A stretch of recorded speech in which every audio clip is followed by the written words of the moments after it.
Bonjour les CE1, j'espère que vous allez bien. Alors, aujourd'hui là c'est mercredi, on a encore juste la préparation on a juste la journée de jeudi et on sera en week-end. Donc allez, un petit effort et puis après on pourra bien se reposer ce week-end. Alors, je vais passer à la journée du jeudi 14 mai. Alors jeudi 14 mai, on commence par étude de la langue, identifier la relation sujet-verbe. Donc c'est le prolongement de ce qu'on a commencé aujourd'hui. Vous vous rappelez, fallait souligner le sujet, entourer la terminaison. Alors, avant de faire les exercices, relis la règle suivante. Donc vous pouvez cliquer là aussi, il y a des exercices dedans en ligne. On dit que le verbe s'accorde avec son sujet, c'est-à-dire que la forme du verbe change quand le sujet change. Si le sujet est au singulier, le verbe est au singulier aussi. Si le sujet est au pluriel, le verbe est au pluriel aussi. Par exemple, Sari va à l'école. Donc Sari c'est il, donc c'est singulier. Théo et Théa vont à l'école. Donc Théo et Théa c'est il avec un S, donc c'est du pluriel. Parfois, le changement du verbe ne s'entend pas, mais il se voit. Le maîtresse danse avec E et les maîtresses dansent avec ENT. Alors, maintenant, vous allez vous entraîner en faisant l'exercice suivant dans le cahier du jour, à rendre le jour même. Observe ce dessin, puis invente deux phrases, une au singulier et une au pluriel. Puis entoure la terminaison des verbes, indique la personne et le nombre. D'accord? Donc là, vous avez vu, il y a plusieurs personnes qui sont en train de travailler. Il y en a, lui, il est en train de dessiner.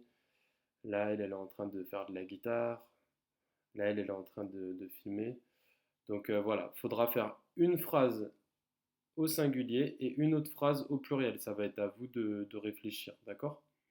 On voit que là, par exemple, les deux sont, on dirait, en train je sais pas, soit ils sont en train de filmer dehors, soit ils sont en train de travailler sur leur tablette.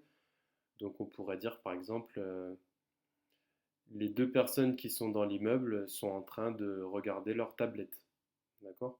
Alors on pourrait dire les deux personnes dans l'immeuble. Alors les deux personnes, on voit que là, ce sont deux garçons. On pourrait dire les deux garçons regardent leur téléphone. Par exemple, ça pourrait être la phrase au pluriel. Et puis pour la phrase au singulier, bon, vous avez le choix, d'accord? Alors ensuite, lecture-écriture, décoder pour mettre en œuvre des stratégies de compréhension. Donc là, il va falloir relire les pages 90 à 92. Donc relire 90, 91 et 92. D'accord?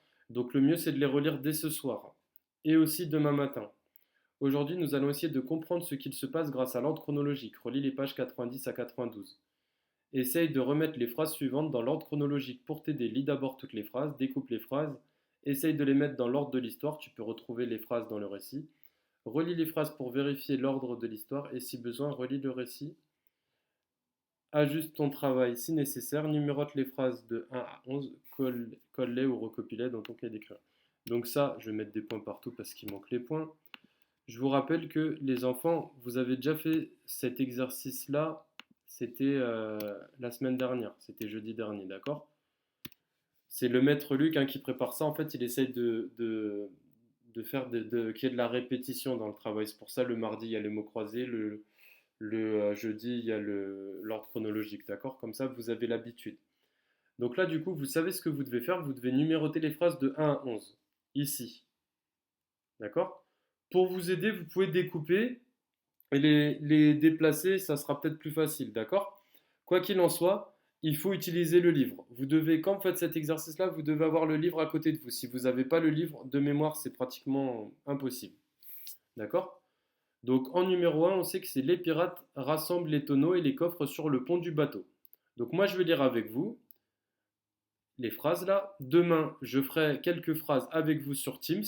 Mais en fait, c'est pas moi qui fais, c'est vous qui me donnez les réponses, hein. Moi, je donne jamais les réponses, hein. Mais je ferai avec vous sur Teams et puis ça sera à vous de terminer tout seul.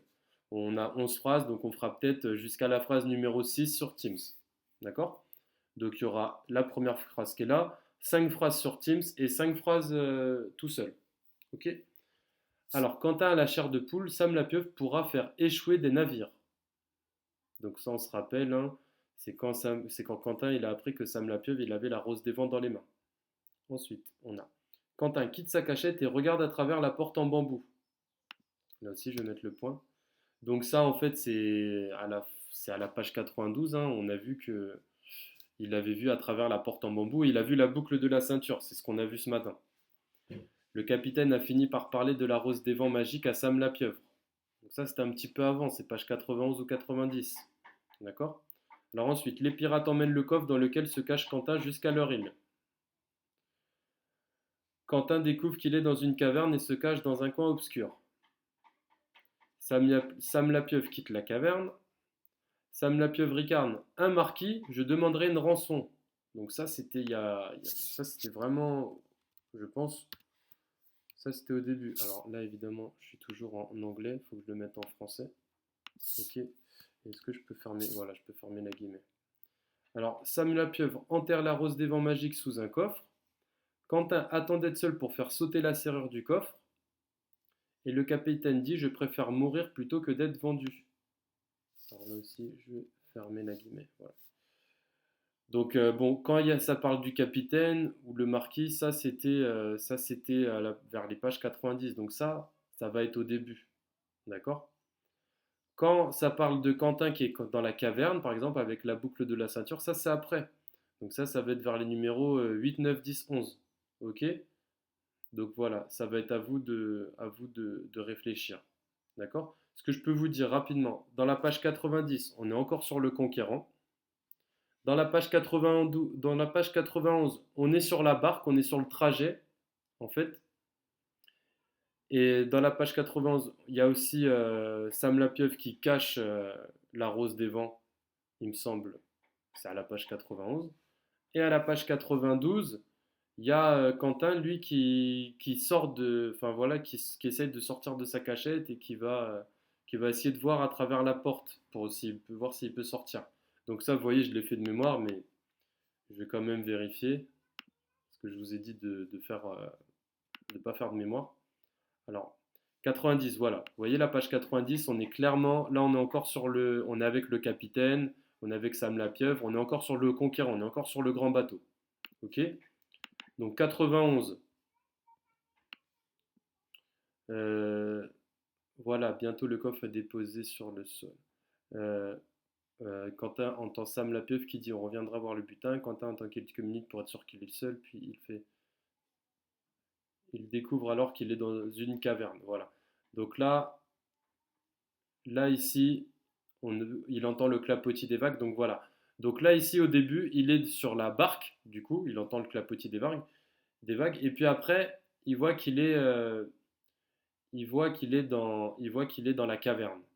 D'accord? Donc là, il est dans la caverne. Là, il essaie là, il sort du coffre de la caverne. Alors, il entend du bruit. Les pirates ouvrent la grande porte en bambou qui ferme la caverne. Le mousse risque un œil hors de sa cachette et aperçoit Sam la pieuvre. Le pirate se retourne et ordonne: attendez-moi dehors. Donc ça, c'est le début. Voilà, il est dans la caverne, c'est au début. Et puis la suite. Donc voilà. Donc personne n'aura l'idée de venir la chercher là. Je resterai le seul aux commandes. Donc voilà, là c'est Sam la pieuvre qui est dans la caverne, il va cacher sa rose des vents, il y a Quentin qui est caché là.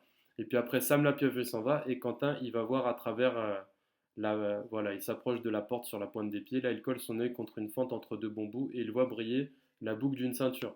Donc la boucle d'une ceinture, je sais pas où c'est, mais c'est forcément, c'est forcément le numéro 11, c'est la dernière phrase, d'accord? Où est-ce que c'est? Non, bah, il n'y a pas écrit boucle du ceinture, mais c'est celle-là, voilà. Quentin quitte sa cachette et regarde à travers la porte en bambou, donc ça, c'est forcément le numéro 11 parce que c'est la dernière phrase de la page 92, d'accord? Voilà. Mais en tout cas, on fera le début des phrases avec vous demain sur Teams.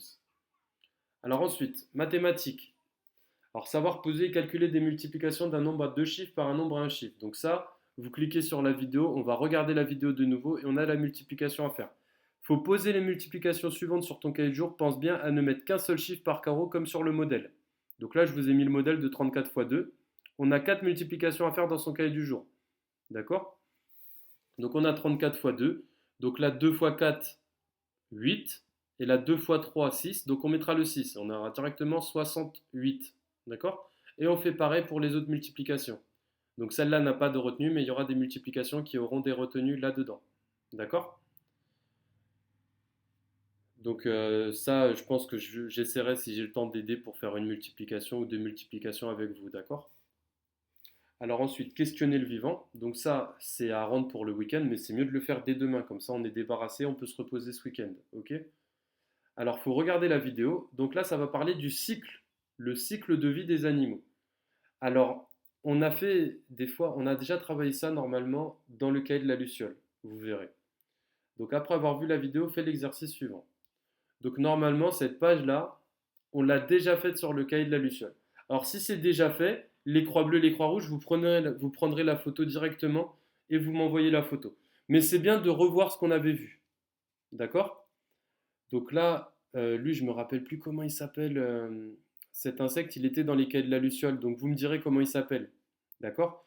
Il n'était pas à cette page-là, il était dans les pages d'avant. Je ne me souviens plus de son nom, vous me direz. Alors après, on a, bon bah là on a le papillon avec la chenille, hein. Donc des œufs, la chenille, puis là elle fait une chrysalide, et après elle sort de sa chrysalide, ça devient un papillon. Donc là on a la petite fille, hein, le bébé, la petite fille, l'adolescente et la femme. On a aussi l'oiseau, donc un œuf, un tout petit oiseau, puis l'oiseau qui grandit, l'oiseau qui est adulte. Et puis là on voit la coccinelle. Donc la coccinelle au début est un œuf, alors au début après un insecte. Alors, vous avez vu l'insecte il est tout noir. Après il commence à changer, il commence à être rouge. Et puis après ça fait une coccinelle. Donc là on voit il y a vraiment du changement. Donc là on met une croix bleue quand l'animal il a changé de forme et on met une croix rouge quand l'animal il n'a pas changé de forme. D'accord? Donc par exemple nous les êtres humains on ne change pas de forme. On est petit, moyen, grand, petit, bébé, enfant, adulte, mais on ne change pas de forme. Donc nous, ça serait une croix rouge, par exemple, d'accord? Mais quand on voit le papillon, là, entre la chenille et un papillon, ça n'a rien à voir. Donc là, ça change de forme. Donc ici, une croix bleue. Ok? Bon. Mais en tout cas, je pense que ça, vous l'avez déjà vu. Alors, il y a aussi un autre travail à faire, mais celui-là, il est facultatif. Alors, du coup, je vais mettre ici, entre parenthèses, facultatif. Donc ça, c'est facultatif, les enfants, d'accord? Donc c'est de faire une recherche sur la métamorphose des animaux, par exemple le papillon ou la grenouille. Alors on peut utiliser le site Wikidia. Alors le site Wikidia, c'est un site d'encyclopédie, c'est comme Wikipédia, mais Wikipédia c'est pour les adultes et là Wikidia c'est pour les enfants à partir de 8 ans. Dans la classe, je sais qu'il y a des enfants, ils ont 7 ans, mais ils vont bientôt avoir 8 ans cette année, on est en CE1, on est en fin de CE1 même, on est déjà au mois de mai, et il y a des enfants qui vont avoir 8 ans sur cette année-là, sur l'année 2020. Donc on considère que vous êtes déjà dans votre huitième année, et il y en a, ils ont déjà 8 ans même. Donc vous pouvez regarder ce site-là. Donc vous cliquez ici. Voilà, bienvenue sur Wikidia, l'encyclopédie des 8-13 ans que chacun peut améliorer. Donc là, l'objectif, c'est de chercher directement le papillon. Donc on va chercher le papillon. On écrit papillon ici. On appuie sur Entrée. Et là, on peut lire ce qu'on a trouvé sur le papillon. D'accord? Donc il y a beaucoup à lire. Et puis il y a aussi des dessins. Là, vous voyez, il y a un cycle de vie du papillon. Donc on peut cliquer dessus. Et là, vous voyez, alors c'est écrit en anglais, mais comme vous êtes à Dubaï, vous parlez tous anglais.